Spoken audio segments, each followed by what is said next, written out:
You know, I was thinking about when I was pastoring. In fact, you remember I started pastoring when I was 19 years old. And, you know, it was a challenge because I was in a Bible college where they taught that we were the last generation and we were about to take over the world, and they inflamed our mind with visions of great and mighty things.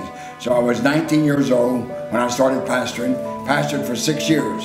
And all that time I was begging God, Lord, launch me. I tried to convince God how badly the world needed my preaching and prophesying and ministering, but He just kept me right there. And that church that had gone through a lot of what you call divisions and discouragements, and about 30 or 40 people, and every Sunday I'd preach, pray, prophesy. Then Monday morning I'd say, God, have your will and way. What I was really saying was, God, get me out of here, launch me to the world. But you know, through the process, God began to teach me that all things work together for my good, that my times are in God's hand, and that's where God began to show me He makes the man before He makes the ministry. That's when He revealed to me about David, how David went through all that. When he was about 13 years old, he had the prophecy come over him, like I had prophecy come when I was 18, and said I'd be a prophet and I'd travel the world and be a leader of leaders and all this great stuff.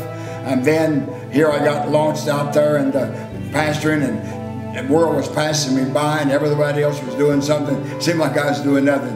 But the Lord showed me, like Joseph had to go through those times. Jesus went through 30 years of preparation, 3.5 years of ministry. And God showed me that He makes the man before He makes the ministry. And if He doesn't make the man, lay the foundation in the man of character, commitment, death to self, that he can't handle the greater ministry He has for him in the latter days. And so I stuck it out. I wanted to leave several times. I wanted to give up the pastor and just do anything, but we stayed there faithfully until God's timing, when God launched me to travel and evangelistic work, and then go and teach at a Bible college, and then graduate Bill Christian International.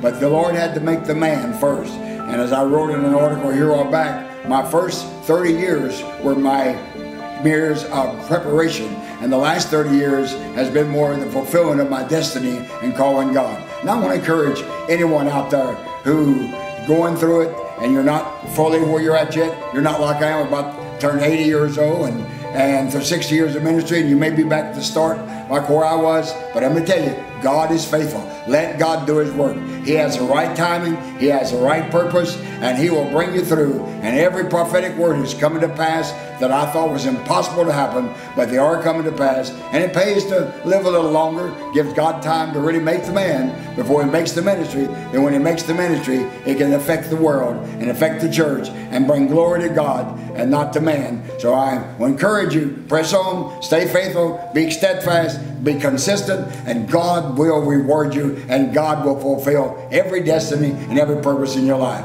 It's good to talk to you. Love you. God bless you.